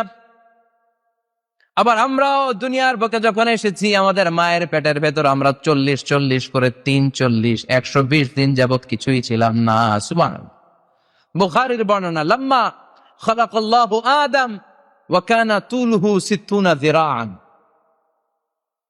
আবার বুখারীর আরেক বর্ণনায় ইন্না হাদাকুম ইজমাউ খালকুহু ফি বাতনি উম্মিহি 40 ইয়াওমান, তোমরা তোমাদের মায়ের পেটের ভেতরে 40 দিন 40 দিন 40 দিন করে বড় হয়েছে। প্রথমে ছিলাম নুতফা, তারপরে ছিলাম আলাকা, তারপরে ছিলাম মুদগা, ছোট্ট একটা নাপাক পানি ছিলাম। আমি ছিলাম শুক্রাণু। আমি কি ছিলাম? শুক্র আমি ছিলাম না, আমি ছিলাম শুক্রাণু, শুক্রের অণু। সুবহানাল্লাহ পড়েন। ডিম্ব আমি ছিলাম না, আমি ছিলাম ডিম্বের অণু। আরবিতে বলে আল বুয়াইদা আল উনসাবিয়া। এক ফোঁটা বীর্যের মধ্যে, এক ফোঁটা শুক্রের মধ্যে 20 কোটি অণু থাকে। ওই 20 কোটির একটা ছিলাম আমি। সুবহানাল্লাহ কইবেন না? সুবহানাল্লাহ। এজন্য আল্লাহ বললেন লাম ইয়াকুন শাইআম মাযকুরা, তুই কিছুই ছিলি না। এত তুচ্ছ ছিলি, উল্লেখ করার মতো তুই কিছুই ছিলি না। তোর কোনো নাম ছিল না। আমাদের নাম ছিল নাকি? মায়ের পেটে যখন ছিলাম আমি আজারে ছিলাম নাকি? কথা কন। এখন আজারি বললে আমার চিনেন না? ওই সময় আমার কেউ চিনতো? ধরেন আপনার নাম আব্দুল্লাহ, এখন বললেই চিনি আপনি আব্দুল্লাহ ভাই। কিন্তু 120 দিন মায়ের পেটের ভেতরে যখন আপনি ছিলেন, আব্দুল্লাহ নামে আপনারা কেউ চিনতো? চিল্লায় করেন, চিনতো? এজন্য আল্লাহ বললেন খবরদার, হাল আতা আলাল ইনসানি হিনুম মিনাদ দাহরি লাম ইয়াকুন শাইআম মাযকুরা। মানুষের জীবনে এমন একটা সময় ছিল উল্লেখ করার মতন, মানুষটা তখন কিছুই ছিল না, কিছুই ছিল না। কত ক্ষুদ্র ছিলাম আমি, কত তুচ্ছ ছিলাম আমি, কত নগণ্য ছিলাম আমি। আল্লাহ বললেন ফালয়ানযুরিল ইনসানু মিম্মা খুলিকা, খুলিকা মিম্মা ইন দাফিক ইয়াখরুজু মিন বাইনিস সুলবি ওয়াত তারাইব। বাবার পৃষ্ঠদেশ থেকে আর মায়ের বক্ষ দেশ থেকে আমি মিলিত হয়ে আমার মায়ের জরায়ের ভিতরে সেট আপ হলাম। চিল্লায় এখন ঠিক কিনা? আপনারা বর্ষাকালে ব্যাঙগাচি দেখেছেন? ব্যাঙের বাচ্চা চিনেন? ব্যাঙের বাচ্চারা বলে ব্যাঙাচি। এই ব্যাঙাচি গুলো পানির মধ্যে ডানে বায়ে সামনে পেছনে শুধু ছোটাছুটি করে, দৌড়াদৌড়ি করে। আমি আপনি আমরা সবাই মায়ের পেটের ভেতরে এরকম ব্যাঙাচির মতো ছিলাম। সুবহানাল্লাহ কইবেন না? সুবহানাল্লাহ। এই ব্যাঙাচির মতো মায়ের জরায়ুর দেয়ালের মধ্যে আমরা লেপ্টে ছিলাম। আমাদের হাত ছিল না, আমাদের পা ছিল না, আমাদের মুখে তখন হুঙ্কার ছিল না। এখন অনেক হুঙ্কার, এখন অনেক তাপট, এখন অনেক ক্ষমতা, এখন গদির মধ্যে বসলে আর নামতে চায় না, চিল্লা এখন ঠিক কিনা? এখন অনেক আওয়াজ, কিন্তু কিছুই ছিল না। এরকম অনেক বড় দাপটওয়ালারা ছিল পৃথিবীতে, অনেক শক্তিশালী, সেও কিছু ছিল না, চিল্লা এখন ঠিক কিনা? আমি নিজে ফেরাউনকে দেখে এসেছি, ফেরাউনের সাথে আমি কথাও বলেছি। বিশ্বাস হয় না? দুইজনেই কথা কই দিবে এমন কোনো কথা আছে? আপনারা মাঝে মাঝে আল্লাহর সাথে কথা কন না? মনের দুঃখ, বেদনা, জ্বালা, আপনি আল্লাহরে বলতেছেন, আল্লাহ রে আমার তো এটা লাগবে, ওইটা লাগবে। কেউ যেটা দেয় না দেয় কে? কেউ যেটা শোনে না শোনে কে? কেউ যেটা বুঝে না বুঝে কে? তো আল্লাহর সাথে আপনি কথা কন না? এক পেশে কথা আর কি। তো আমিও এরকম এক পেশে কথা কই আসছি। এই ফেরাউনের লাশ দেখতে 200 পাউন্ড লাগে। আমি ফ্রিতে দেখেছি, কারণ আমি আমার ব্যাচেলরটা করেছি আল আজহার ইউনিভার্সিটিতে, কায়রোতে। 2007-এ ধর্ম মন্ত্রণালয়ের একটা স্কলারশিপ দেওয়া হতো আর কি, আল আজহারে যারা পড়তে যাবে। ওখানে আমি প্রথম স্থান অধিকার করেছিলাম। আলহামদুলিল্লাহ। সেই সুবাদে আমি বৃত্তি পেয়ে যাই ব্যাচেলর করার জন্য। 11 জনের বিশাল কাফেলা নিয়ে চলে যাই কায়রো। তো মিশরে যাওয়ার আগে আমার মন ছটফট করছিল যে আর কিছু দেখি আর না দেখি, সাসারে দেখে আসতো। এত পড়েছি ফিরআউন ফাহশারা ফানাদা ফাকালা আনা রাব্বুকুমুল আ'লা। এই ফেরাউন বিশাল এরকম জামায়াত করে ঘোষণা দিছিল, আমি তোদের বড় খোদা, আল্লাহকে তুই হইলি হুদাস। এজন্য লোহিত সাগরের পানিতে আল্লাহ ডুবিয়ে ডুবিয়ে ফেরাউনকে মেরেছে। আল্লাহর শাস্তি পেয়ে শুটকি হয়ে আছে এরকম নিদর্শন পৃথিবীতে আর দ্বিতীয়টা নাই। আর এই ফেরাউনের কথা আল্লাহ কোরআনে বলেছে যে তোর লাশটাকে আমি তোর চাচাতো ভাই, খালাতো ভাই, তোর আত্মীয় স্বজন, তোর মার্কা যারা আছে তাদের জন্য আমি নিদর্শন করে রাখলাম। তো মিশরের রাজধানী কায়রোর রয়্যাল মমিস চেম্বারের 2nd ফ্লোরে এই ফেরাউনের লাশ রাখা। অনেক অলি গলি সিকিউরিটি গেট পার হয়ে যেতে হয়। তো আমার আর 200 পাউন্ড লাগে নাই, আমার কার্ড ছিল, আমি ফ্রিতে দেখেছি, একবারই দেখেছি জীবনে। তো ঢুকার পরেই দেখি ফেরাউন শুয়ে আছে। অবাক, গা শিহরে গেল আমার, যে ফেরাউনের কথা কোরআনে এত শুনেছি সেই ফেরাউনেরটা আমি দেখছি। আউকা কিভাবে সম্ভব? যে ডাক দিলাম, ফেরাউন হোয়াটসঅ্যাপ, কেমন আছো? ফেরাউন কথা কেবার পারে না, ওর কথা কইবার শক্তি কেড়ে নিয়েছে কে? পৃথিবীতে কেউ তো স্থায়ী হয় না, হোক না সে ফেরাউন কিবা নমরুদ। কেউ ভাবে চিরদিন রয় না, কেউ ভাবে চিরকাল রয় না। পৃথিবীতে কেউ তো স্থায়ী হয় না, হোক না সে ফেরাউন কিবা নমরুদ। কেউ ভাবে চিরদিন রয় না, কেউ ভাবে চিরকাল রয় না। চিল্লায় বলেন ঠিক কিনা? চিরকাল কেউ থাকতে আসি নাই আমরা, চলে যেতে হবে। ফেরাউন যেমনে গেছে, ফেরাউনের চেয়ে বড় শক্তিশালীও যদি কেউ থেকে থাকে তারও যেতে হবে। চিল্লা একটা ঠিক কিনা? এটা থাকার জায়গা না, চলে যেতে হবে। এজন্য এই আয়াতটা দিয়ে আল্লাহ রিমাইন্ডার দিলেন, অহংকার করবি না, ক্ষণস্থায়ী দুনিয়াতে গর্ব করবি না। অহংকার একমাত্র আল্লাহ ছাড়া আর কারোর মানায় না। তোর দুনিয়াতে আসার পদ্ধতির দিকে একটাবার নজর করে তাকা, তুই কি ছিলি, কি ছিলি দেখ। লাম ইয়াকুন শাইআম মাযকুরা, উল্লেখ করার মতো তুই কিছুই ছিলি না, নাপাক এক ফোঁটা পানি থেকে এসেছিস, ঠিক কিনা? স্পার্ম ড্রপ ছিলি, sperm drop, then blood clot, and finally the little flesh, গোশতের টুকরা। এক ফোঁটা নাপাক পানি, সেখান থেকে জমাটবদ্ধ রক্ত, সেখান থেকে একটা গোশতের টুকরা। ফেইটাস, এমব্রয় থেকে ফেইটাস। এরপর আল্লাহ তাআলা 120 দিন পরে আমার দেহের ভিতরে রূহের ফুৎকার দিয়ে দিলেন। চিল্লায় পড়েন সুবহানাল্লাহ। তাহলে এই যে 120 দিন এই লম্বা সময়ে উল্লেখ করার মতো আমি কিছু ছিলাম নাকি? এজন্য আল্লাহ বললেন হাল আতা আলাল ইনসানি হিনুম মিনাদ দাহরি লাম ইয়াকুন শাইআম মাযকুরা। মানুষের প্রত্যেকটা মানুষের জীবনে এমন একটা সময় ছিল উল্লেখ করার মতো সে কিছুই ছিল না, ঠিক কি না? ছোট্ট বড় হতে লাগলাম, একবার আল্লাহ রূহ দিলেন, আমার স্কেলিটন দিলেন, আমার কঙ্কাল, আমার স্কাল দিলেন, আমার মাথার খুলি, আমার স্পাইনাল কর্ড শিরদালা দিলেন, মেরুদণ্ড, প্রত্যেকের মেরুদণ্ড আছে না? মায়ের পেটে থাকতে আল্লাহ দিলেন, রেসপিরেটরি সিস্টেম চালু করে দিলেন, নার্ভাস সিস্টেম চালু করে দিলেন, সুম্মা নুখরিজুকুম তিফলা। এরপরে তারা ছোট্ট বাচ্চা করে আমি দুনিয়ার বুকে বের করলাম। সাইয়েদনা আবু বকর যখন এই আয়াতটা পড়তেন তিনি শুধু কান্না করতেন আর বলতেন লাইতাহা তাম্মাত, ও আল্লাহ আমার জীবনটা যদি ওই জায়গায় শেষ হয়ে যেত, ফালা নাবতালি ওয়ালা নালিদ, তাহলে জন্মানো লাগতো না, পরীক্ষার সম্মুখীন হওয়া লাগতো না, জীবনটা এমনি এমনি কেটে যেত। এজন্য আল্লাহ রিমাইন্ডার দিয়ে আমাদের সবাইকে জানিয়ে দিলেন হাল আতা আলাল ইনসানি হিনুম মিনাদ দাহরি লাম ইয়াকুন শাইআম মাযকুরা ইন্না خلقنا الإنسان من نطفة أمشاج نبتليه فجعلناه سميعا بصيرا সুবহানাল্লাহ পড়েন।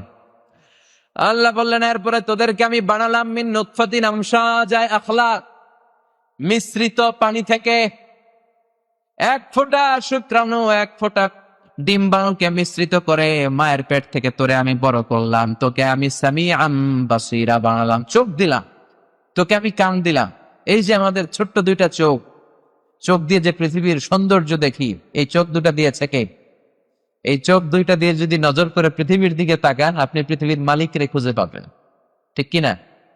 আপনি যদি সাগরে যান, কক্সবাজারের বিশাল ঢেউগুলোর দিকে চোখ দুইটা দিয়ে নজর করে তাকান, আপনার চোখ বলে দিবে এই ঢেউ, এই সাগরের একজন মালিক আছে না নাই? আপনি যখন ঝর্ণার দিকে তাকান আপনার চোখ বলে দিবে ঝর্ণার মালিক আছে না নাই? ঝর্ণা ঝর্ণা ঝর্ণা রে, বলনা বলনা বলনা রে, কার বিরহে পাগল পাড়া তুই, কার মিলনে ফুল ফসলে ভরা রে তোর দুকুল বই, কার মিলনে ফুল ফসলে ভরা রে তোর দুকুল বই, ঝর্ণা ঝর্ণা ঝর্ণা রে, বলনা বলনা বলনা রে, কার বিরহে পাগল পাড়া তুই। চিল্লায় পড়েন সুবহানাল্লাহ। আল্লাহ বললেন তোরে আমি কান দিলাম, এই কান দিছে কে? এই কানের এদিকে অনেকগুলো রাস্তা আছে না? জি। অনেকে কয় এগুলো আল্লাহ দিছে কেন? এগুলা না দিলে তো আপনি কথাই শুনতে পারতেন না। এগুলোর বলে এয়ার ক্যানেল। কি বলে? এয়ার ক্যানেল। শব্দগুলো ক্যানেল দিয়ে ঘুরে ঘুরে যেতে হয়। আপনার কান যদি কেটে দেওয়া হয় আপনি হয়ে যাবেন কান কাটা রমজান। এই কান কাটা রমজান আলী হইলে আপনি কিছুই শুনতে পাবেন না। সাউন্ডের ওয়েভ আছে, সাউন্ড ওয়েভ, শব্দ তরঙ্গ আমাদের শ্রবণ ইন্দ্রিয়ের মধ্যে অনুভূতি জায়গায় কথা শুনবা। এই সাউন্ড ওয়েভস গুলো এই এয়ার ক্যানেল দিয়ে ঢুকতে হয়, ঢুকে ঢুকে কানের ভেতরে একটা এয়ার ড্রাম আছে, ওই এয়ার ড্রামের ভেতর দিয়ে এটা ঢুকে যায়। মানুষের দেহে 206টা হাড়ি। কয়টা? এই 206টা হাড়ের মধ্যে থেকে সবচাইতে ছোট হাড় এটা আল্লাহ কানের ভিতরে ঢুকাই দিছে। সুবহানাল্লাহ বাড়িতে গিয়া এই হাড়টির আবার 3টা অংশ, আউটার ইয়ার, মিডল ইয়ার, ইনার ইয়ার। আউটার ইয়ারে ধাক্কা মারে, সেখান থেকে ইলেকট্রিক্যাল সিগন্যালের মধ্য দিয়ে এটা ট্রান্সমিট করে মিডল থেকে ইনার ইয়ারে নক করে। ওইখানে হেয়ারিং নার্ভ আছে, ব্রেনের ভিতরে হেয়ারিং নার্ভ আছে, মানে শুনবার জন্য যেই স্নায়ুগুলো দরকার সেখানে যে টাচ করে, ওই শব্দ তরঙ্গ ওখানে টাচ করার পরে এরপরে কথাগুলো আমরা শুনতে পাই। দেখেন একটা কথা বললেই আমরা শুনি, কিন্তু এই শোনার ভিতরে কত কাজ আছে, এই কাজগুলো করে দেয় কে? যত জায়গায় কোরআনের ভেতরে সামিআন আছে, বাসিরান আছে, আল্লাহ আগে সামি আনলেন। তার মানে মানুষের কান দিয়ে শোনার শক্তি চোখ দিয়ে দেখার আগে অর্জিত হয়, ঠিক কিনা? বাচ্চা যখন মায়ের পেটে থাকে তখন থেকেই বাচ্চা কান দিয়ে শুনতে পায়। সুবহানাল্লাহ কইবেন না? এই জন্য পেটের বাচ্চা নিয়ে যদি হিন্দি সিরিয়াল দেখেন ওইটাও বাচ্চা শুনে, ঠিক কিনা? পেটে বাচ্চা নিয়ে মেয়েগুলা যদি নাচানাচির অনুষ্ঠানে যায় গায়ে হলুদে যায়, হিন্দি সিরিয়াল গুলো দেখে, হিন্দি সিনেমা দেখে, ওইটার একটা প্রভাব বাচ্চার কানে আছে না নেই? আর পেটের বাচ্চাটার নিয়ে প্রতিদিন সকালে রাতে যদি সূরা ইয়াসিন তেলাওয়াত করে, ওইটার প্রভাবও বাচ্চার কানে আছে না না? এজন্য দ্য ডিসিশন ইজ ইয়োর্স, সিদ্ধান্ত আপনার, আপনি কি করবেন। আল্লাহ বললেন শুধুই কান দেয় নাই, তোরে চোখ দিয়েছে কে? এই দুটি চোখ দিয়েছ বলে দেখি যে কত অপরূপ, নয়নাভিরাম খেতে খামারে জুড়াই জ্বালা বিধুর ধূপ, তোমারে দেয়া চোখের শুকুর জানাবো তার ভাষা কই, যতই দেখি ততই যেন পলক ছাড়া চেরই। ঠিক না? যতই দেখি সেজদা দিতে মনে চায়, যত আল্লাহর নাজ নিয়ামত গুলো দুটো চোখ দিয়ে দেখি, তত কপালটা ঘষে ঘষে সেজদা দিতে মন চায় কার? ততই জিকির করতে মনে চায় কার? লা ইলাহা লা ইলাহা ইল্লাল্লাহু মুহাম্মাদুর রাসূলুল্লাহ সাল্লাল্লাহু আলাইহি ওয়াসাল্লাম। সামিআন বাসীরা, আল্লাহ আমাদেরকে কান দিলেন, আল্লাহ আমাদেরকে চোখ দিলেন। 2 মিলিমিটার ডাইমেনশনের এই ছোট্ট চোখ, কাছের মানুষগুলোর যেমনে দেখি, ঠিক দূরের তারা, সূর্য, চাঁদ, এত হাজার মাইল উপরের বিমানগুলোর আমরা ঠিক তেমনি দেখি। সুবহানাল্লাহ পড়ে দেখলেই বুঝি আমরা কি কালার, কতটুকু ডিস্টেন্সে আছে। যারা মানুষের হিউম্যান অ্যানাটমি নিয়ে গবেষণা করে, তারা বলেছে যে human eyes can identify more than 10 million colours. মানুষের চোখ 10 লক্ষেরও বেশি ধরনের রং, 1 মিলিয়নে 10 লক্ষ, তার মানে 10 মিলিয়নে 1 কোটিরও বেশি ধরনের রং মানুষের চোখ শনাক্ত করতে পারে না। সুবহানাল্লাহ।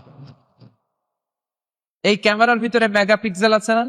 চোখের ভিতরে এক একটা চোখে আল্লাহ 475 মেগাপিক্সেল ভরে দিচ্ছে। সব প্রাকৃতিক। চোখ যার নাই সে জানে চোখের কি দাম। চিল্লাই কর ঠিক কিনা? এজন্য আল্লাহ বললেন ফাজআলনাহু সামিআন বাসীরা, তোকে আমি কান দিলাম, চোখ দিলাম।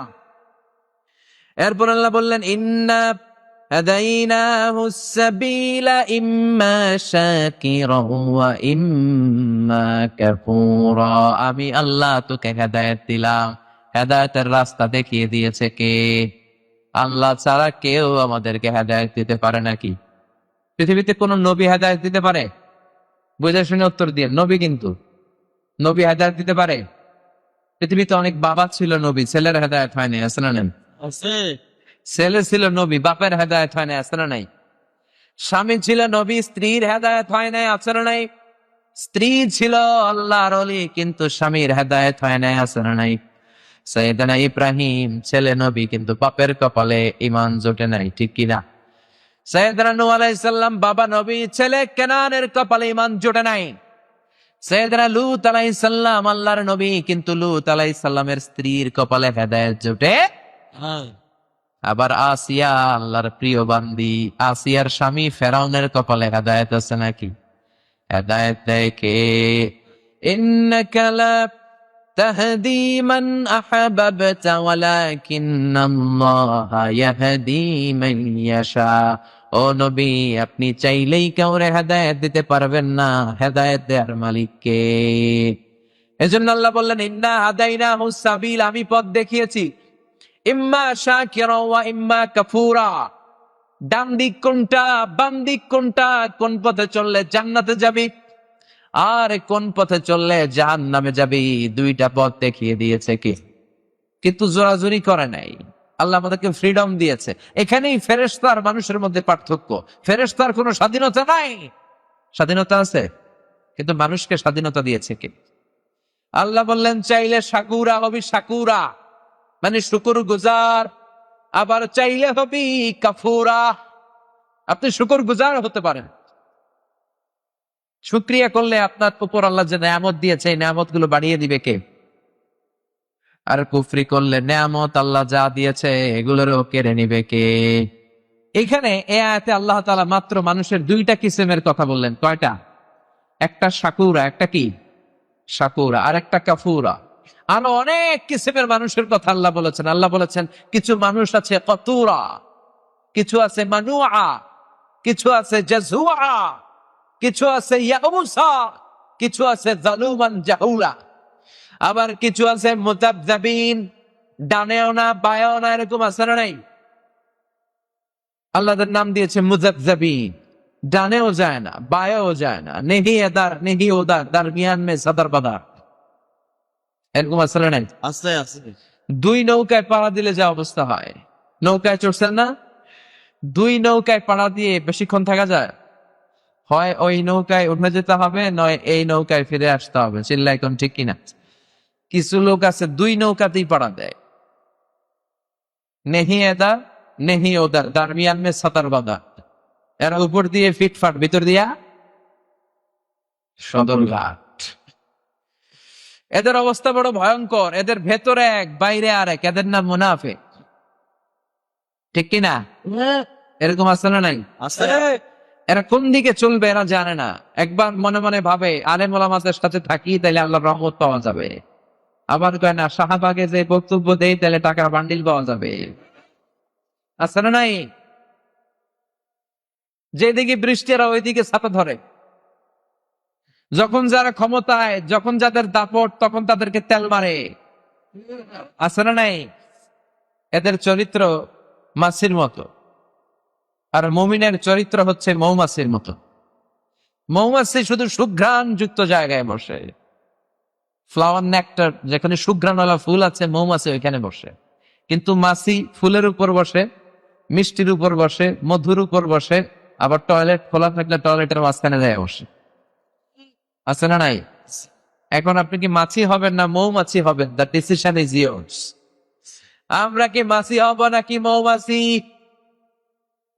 এরা হচ্ছে মুজাবজাবিন, এরা দোদেল বান্দা, এরা কালমাচোর। ঠিক কিনা? দোদেল বান্দা কালমাচোর, না পায় শ্মশান না পায় ঘোর, দিন থাকিতে আয়রে পথে ছাইড়া দে ভণ্ডামি, ভণ্ডামি ভণ্ডামি ভণ্ডামি, ছাইড়া দে ভণ্ডামি। নামাজ কালাম পড়ে না ইবলিশ শয়তানের নানা। আছে না নাই? নামাজ নাই, রোজা নাই, এরা মারের পথের লাইনের লোক। কিসের পথ? মারের পথ না মায়ের পথ? নামাজ রোজা কিছু লাগে? চুলে জট পাকিয়ে রাখে, লাল সালু পড়ে থাকে, আর গোসল করে না। এমন পীর নাকি আছে সারা বছরে গোসল নাই, সারা বছর গোসল করে একদিন, ওই গোসলের পানি আবার মুরিদরা খাইয়া শেষ। আছে না নাই? আছে। এগুলো কি মানুষ? এই যে সূরাতুল ইনসান, যে মানুষ আল্লাহ আমাদেরকে বানাতে চায়, এগুলো কি ওই মানুষ? কথা কর। নামাজ কালাম পড়ে না ইবলিশ শয়তানের নানা। ঠিক কি না? এরা হলো ভণ্ড, এদের নিজস্ব কোনো চরিত্র নাই। আল্লাহ কিছু কিছু মানুষের বর্ণনা দিলেন, এরা মুজাবজাবিন, এরা দুমুখ সাপ, এদের ভেতরে এক বাইরে আরেক, এদের নাম মুনাফিক। এদের নাম কি?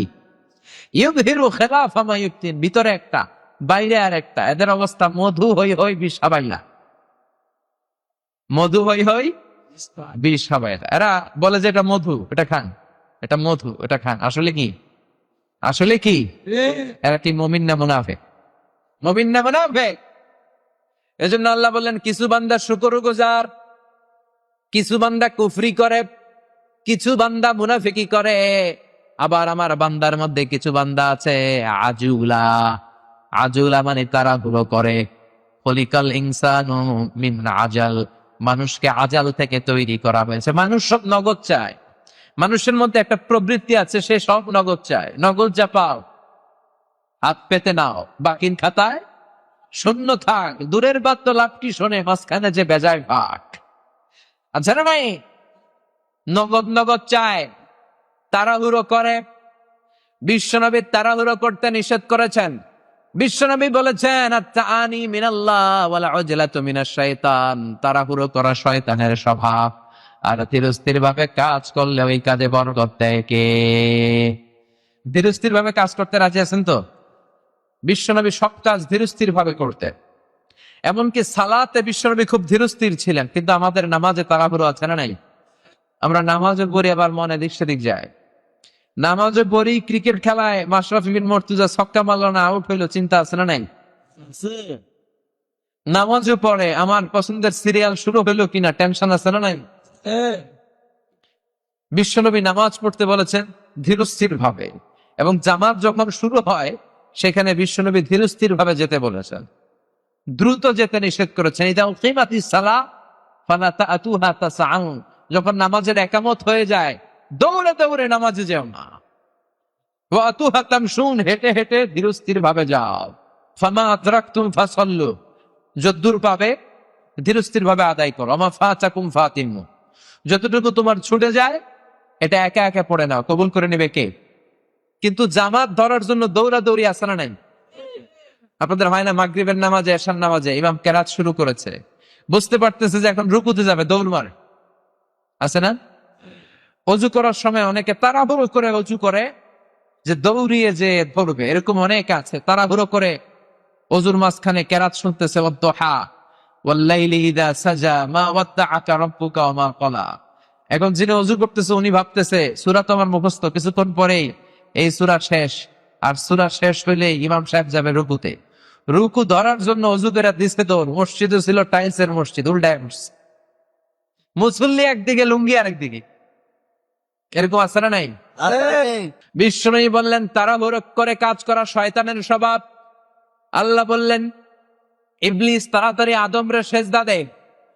ইবলিস একটু চিন্তা করে নাই, মুহূর্তের মধ্যে বলে খালাকতানি মিন নার, আমারে বানিয়েছেন আগুন দিয়ে, আগুনের কাজ হলো খালি উপরের দিকে যাওয়া।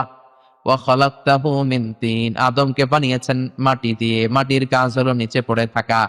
আগুনের কাজ লেলিহান শিখা উপরে যায়, মাটির কাজ নিচে পড়ে থাকে। আমি সেজদা দিমু কেন আদম রে কোন আমারে দিতে? নাউজুবিল্লাহ কইবেন না? সে তাড়াহুড়ো করে এই তর্ক নামিয়ে ফেলেছে, এই তাড়াহুড়ো করার কারণেই বেজাল লেগে গেছে। চিল্লা এখন ঠিক কিনা? ইবলিস যদি ভাবতো কথা ঠিক, আমি আগুন দিয়ে তৈরি, আমি উপরের দিকে উঠি, আদম মাটির তৈরি, মাটি নিচে পড়ে থাকে, কথা সবই ঠিক, কিন্তু অর্ডারটা কার? আদেশটা কার? এজন্য তাড়াহুড়ো করা যাবে না। বিষ্ণু বলেছেন সব কাজ ধীরস্থির ভাবে করবা। আল উজলাতু মিনাশ শায়তান ইল্লা ফি সিত্তাতি উমুর, 6টা কাজ ছাড়া সব কাজ ধীরস্থির ভাবে করতে বলেছেন বিশ্বনবী সুবহানাহু ওয়া তাআলা। বিশ্বনবী বললেন সব কাজ ধীরস্থির ভাবে করবা, 6টা কাজ ছাড়া। চিল্লা এখন কয়টা? শুনবেন, কথা বুঝতেছেন? মনোযোগ আছে না গেছে? তাকবীর দেন, লিল্লাহি তাকবীর। 6টা কাজে দেরি করা যায় না। চিল্লা এখন কয়টা? 1 নম্বরে আসসালাতু ফি ওয়াক্তিহা, নামাজের আজান যখন দিয়ে দেয় ওই নামাজে শরীক হওয়ার জন্য দেরি করা যাবে। সালাতে কায়েম করো, সালাতে কায়েম করো, হবে সম্মানী তুমি, হবে জান্নাতি তুমি, হবে সম্মানী তুমি, হবে জান্নাতি তুমি, দিবে কাল হাসরে শীত ছায়া আরশে আজিম, রব্বিয়াল আলা রব্বিয়াল আযীম, রব্বিয়াল আলা রব্বিয়াল আযীম। সুবহানাল্লাহ পড়েন। বিশ্বনবী বললেন আসসালাতু ফি ওয়াক্তিহা, নামাজের সময় হয়ে গেলে আর দেরি করো না, নামাজ পড়ে নাও, 1 নাম্বার। 2 নাম্বার তাজহিজুল মাইয়িত, কেউ যখন মারা যায় শুধু শুধু লাশটাকে নিয়ে দেরি করো না, তাড়াতাড়ি কাফনের ব্যবস্থা করো, দাফনের ব্যবস্থা করো, ঠিক কিনা? মারা গেলে লাশ রাখা যায়? অপ্রয়োজনে লাশকে 3 দিন 4 দিন রাখবেন? কি করবেন? কি করবেন? দাফন করে ফেলবেন। 1 নাম্বার সালাতু ফি ওয়াক্তিহা, নামাজের সময় হলে দেরি করো না। 2 নাম্বার তাজহিজুল মাইয়িত, মারা গেলে লাশটাকে দেরি করে রেখো না, তাড়াতাড়ি, যত তাড়াতাড়ি দাফন ততই সওয়াব বেশি, ঠিক কি না? 3 নাম্বার তাজওয়িজুল বিকর, মেয়ে যখন প্রাপ্তবয়স্ক হয়ে যায়, মেয়ে ছেলেরা বাবা মাকে বিশ্বনবী বলেছেন তাড়াতাড়ি বিয়ে দিয়ে দাও, বিয়ে দিয়ে দাও। কিন্তু আমরা বিয়েতে খালি দেরি করি, আছে না নাই? পোলারে কয় তুই নিজের পায়ে খাড়া, তা এতক্ষণ কার পায়ে খাড়াইছে? ও সারা জীবনও কার পায়ে খাড়াইছে? আমাদের দেশে একটা ছেলে ম্যাচিউরড হয়ে যায় অলমোস্ট 14, বড় জোর 18 বছর বয়সে। 16 বছর বয়সে যদি ম্যাচিউরড হয়, আর ওরে বিয়ের পিড়িতে যদি বসান 32 বছর বয়সে, তো বাকি 16 বছর কি করবে? আঙ্গুল চলবে? কথা বলেন। এই যৌবনের তাড়নায় আপনার ছেলে, আপনার যুবতী মেয়েটা যত পাপ করবে, ওই পাপের একটা পার্সেন্টেজ গুণা আপনি বাবা হিসেবে আপনার কান্দে আছে না নাই? এজন্য খবরদার। বিশ্বনবী বললেন, যেই সমাজের মধ্যে বিয়ের খরচ বেড়ে যায়, বিয়ের দাম বেড়ে যায়, ওই সমাজে জিনা করা সহজ হয়ে যায়। আমাদের সমাজে বিয়ে করতে লাগে 10 লাখ, জিনা করতে লাগে 500 টাকা। কথা কন। এই যুবক ছেলেগুলো যদি নিষিদ্ধ পল্লীতে যায়, তাহলে কিয়ামতের ময়দানে বাবা আর মা আল্লাহর দরবারে জবাব দেওয়ার মতো কোনো সুযোগ থাকবে না। চিল্লায় বলেন ঠিক কি না? এজন্য বিয়ে করায় দেন। বিয়ের মতো ভালো কাজ দুনিয়ায় নাই। তাড়াতাড়ি বিয়ের দরকার আছে না নাই? গোলাপাইন মহা খুশি, কয় হুজুর আছে। ছোট পোলাপাইনরাও কয় আছে, মুরব্বীরাও কয় আছে। ও চাচা চাচিরে কইয়েন না, মায়ের আছে না নাই? বিয়ের চেয়ে ভালো কাজ নাই। বিয়ে করা, বিয়ে করানো সব ভালো কাজ। বিয়েটারে সহজ করে দেন। আল্লাহর কসম, জিনা, ব্যভিচার, পরকিয়া সব কমে যাবে। ঠিক কি না? বিশ্বনবী বললেন, 1 নাম্বার আসসালাতু ফি ওয়াক্তিহা, সময় মতো নামাজ পড়বা। নামাজের সময় হলে আর দেরি নেই। 2 নাম্বারে, কেউ মারা গেলে লাশ নিয়ে দেরি নাই, দাফন করে দিবা। 3 নাম্বারে তাজওয়ীজুল বিকর, প্রাপ্ত বয়স্ক এবং বয়স্কা যদি ছেলে মেয়ে হয়ে যায় তাদের বিয়ে দিয়ে দাও। 4 নাম্বারে বিশ্বনবী বললেন কদাউদ দাইন, তোমার কাদের মধ্যে ঋণ আছে, তাকে হাতের মুঠোয় টাকা আসার সাথে সাথে ঋণ পূরণ করে দাও, ঋণ আদায় করে দাও। ঠিক কিনা? ঋণ শোধ করে দিতে হবে। অনেকে ঢিলামি করে, টাকা আসছে 2 লাখ হাতে, ঋণ আছে 50,000, পরে দিন। আসলে নাই না, কদাউদ দাইন, ঋণ শোধ করে দিবেন, দেরি করতে নাই। 4টা গেল। 5 নাম্বারে বিশ্বনবী বললেন আত-তাওবাতু মিনাজ যুনুব, পাপ করেছো, অন্যায় করেছো, দেরি করো না, তাড়াতাড়ি তওবা করো। ঠিক কিনা? গুনাহ করে দেরি করা যাবে? যে পাপ আজকে সকালে একটা করছি, কালকে রাত্রে মাপসাম, এরকম টাকায় যাচ্ছে না নাই? না, সাথে সাথে মাপ চান। আপনাকে মাফ করে দেওয়ার জন্য আল্লাহ বসে আছে। গাফিরুয যাম কাবিলিত তাওব, তিনি তওবার জন্য বসে আছে 24/7। সপ্তাহের 7 দিন, দিনের 24 ঘন্টা, মাসের 30 দিন। আপনি তওবা কখন করবেন এই আশায় আল্লাহ বসে থাকে। ঠিক কি না? ইয়া আইয়ুহাল্লাযীনা আমানু তুবু ইলাল্লাহি তাওবাতান নাসুহা, ও গোলাপ, তওবার মতো তওবা করো। তওবার মতো তওবা করলে জীবনের সব গুনাহ মাফ করে দেয় কে? বিশ্বনবী বললেন, আল্লাহি লা আস্তাগফিরুল্লাহ ওয়া আতুবু ইলাইহি ফি কুল্লি ইয়াউমিন আকসার মিন 70 মাররা। আমি বিশ্বনবী, আমার আগের গুনাহ মাফ, পরের গুনাহ মাফ, আমার জীবনে গুনাহ নাই। তারপরে আমি বিশ্বনবী প্রতিদিন 70 বারেরও বেশি আল্লাহর কাছে তওবা করি। বিশ্বনবী যদি প্রতিদিন 70 বারেরও বেশি তওবা আল্লাহর কাছে করে, তাহলে আমাদের করা দরকার কয়বার? কথা বলেন।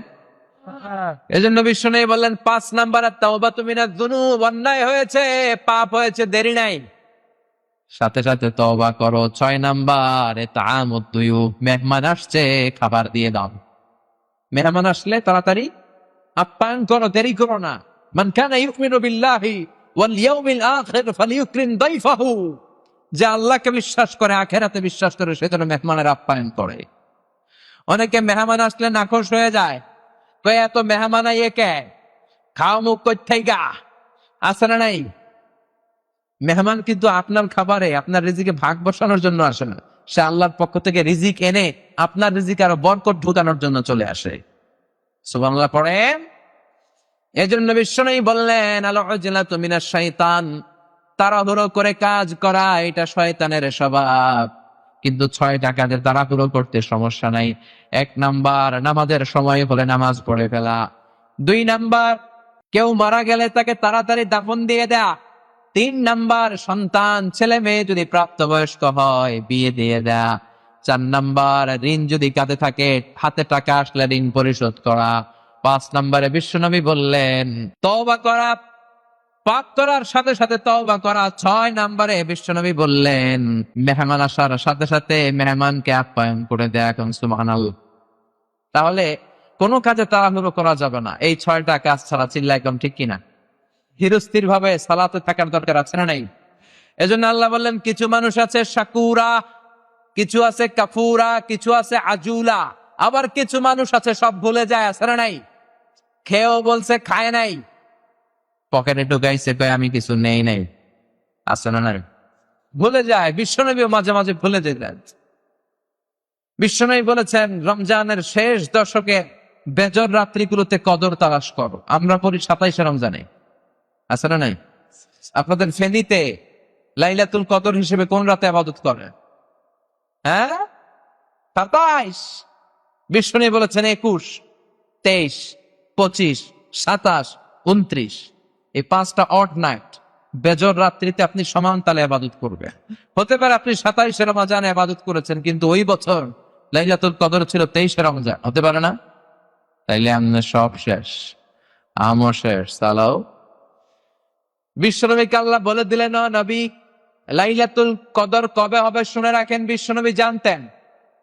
সাহাবীদেরকে জানানোর জন্য ঘর থেকে যখন বিশ্বনবী বেরোলেন, দেখেন 2জন সাহাবী ঝগড়া লাগছে। কি লাগছে? 2 সাহাবীর ঝগড়া দেখে বিশ্বনবী নির্ধারিত তারিখটা ভুলে গেলেন। মানুষ ভুলে যায়, ভুল করা মানুষের স্বভাব, চিল্লা করেন ঠিক কিনা? এজন্য সূরাতুল ইনসান থেকে 1 নাম্বার শিক্ষা হলো আমরা আসলে দুনিয়াতে আজীবন থাকতে আসি নাই। সামান্য তুচ্ছ নাপাক 1 ফোঁটা পানি থেকে এত বড় মানুষ আমাকে তৈরি করে ফেললো কে? এজন্য অহংকার করা যাবে না। অহংকারের মালিক কে? চিল্লা করেন কে? অহংকারের সাথে মুমিনের কোন সম্পর্ক? এখন অহংকার অন্তর থেকে কিভাবে দূর করবে? আগে আগে সালাম দিবেন, রাজি আছেন? আগে সালাম দিলে অন্তর থেকে অহংকার দূর করে দেয় কে? আমাদের দেশের একটা ধারণা শুধু ছোটরাই মুরব্বীদের সালাম দিবে, মুরব্বীরা ছোটদেরকে সালাম দিতে পারবে না, এরকম একটা ধারণা আছে না? বিষয়টা কি এমন? ছোটরা বড়দের দিবে, বড়রা ছোটদের দিবে, স্বামী স্ত্রীকে দিবে, ছেলে তার বাবাকে দিবে, মা তার মেয়েকে দিবে, শিক্ষক ছাত্রকে দিবে, ছাত্র শিক্ষককে দিবে। চিল্লায় কেন ঠিক কিনা? বিশ্বনবী বললেন আল বাদিউ বিসসালাম বাদিউম মিনাল কিবর, আগে আগে যে অন্যকে সালাম দিয়ে দেয় ওই ব্যক্তির অন্তরটাকে অহংকার থেকে মুক্ত করে দেয় কে? এজন্য অহংকার থেকে মুক্তি পেতে চাইলে আগে সালাম দিব। রাজি আছেন তো? জি। 1 নম্বরে প্রথম আয়াত থেকে আমরা বুঝলাম তুচ্ছ ছিলাম আমরা, ক্ষুদ্র ছিলাম আমরা, অহংকারের সুযোগ আমাদের নাই। বিশ্বনবী বললেন মান কানা ফি কলবিহি হাববাতু খারদাল মিনাল কিবর, যার অন্তরে যাররা পরিমাণ অহংকার থাকে তার জন্য জান্নাতে ঢোকাটারে হারাম করে দিয়েছে কে? 2 নম্বরে আল্লাহ আয়াতে বললেন তোকে আমি কর্ণকুহর দিয়েছি, চোখ দিয়ে দেখার সুযোগ দিয়েছি, চোখ দিয়ে নেয়ামত দেখে শুকরিয়া করবি কার? 3 নম্বর আয়াতে আল্লাহ বললেন 2টা রাস্তা তোর জন্য আমি বাতলে দিলাম, ডান দিকে গেলে জান্নাত, বাম দিকে গেলে জাহান্নাম। কোন দিকে যাবেন? কোন দিকে? আমরা সবাই কোন পন্থী? সব নবীরা কোন পন্থী ছিল? হাত তুলে দেখান আর বলেন আমরা কোন পন্থী? লিল্লাহি তাকবীর, লিল্লাহি তাকবীর। আল্লাহ হাতগুলোকে কবুল করো। মৃত্যুর আগ পর্যন্ত যেন ডানপন্থী থাকতে পারে তুমি কবুল করো। কিয়ামতের ময়দানে ডানপন্থীদের সাথে আমাদের হাসর নসিব করো। যতগুলো কথা বলেছি কোরআন সুন্নাহর আলোকে বলেছি, বানিয়ে কিছু বলি নাই। তারপরেও আমার মনের অজান্তে কোনো মিস ইনফরমেশন যদি আমার মুখ ফসকে বেরিয়ে যায় সেগুলো যেন আল্লাহ তাআলা আপনাদের স্মৃতিপট থেকে মুছে দেয়। আমরা পড়ি আমিন। সত্য, সুন্দর, কল্যাণকর, হকের পক্ষে যা বলেছি তার সবটুকু আল্লাহ তাআলা প্রথমে আমাকে এবং আপনাদের সবাইকে আমলের তৌফিক দান করে। আমরা পড়ি আমিন। আপনারা সবাই ভালো থাকবেন, সুস্থ থাকবেন, কোরআনের সাথে থাকবেন। আবার হয়তো দেখা হয়ে যাবে কোন তাফসীরুল কোরআনের ময়দানে। সুবহানাকাল্লাহুম্মা ওয়া বিহামদিকা আশহাদু আল্লা ইলাহা ইল্লা আনতা আস্তাগফিরুকা ওয়া আতুবু ইলাইক।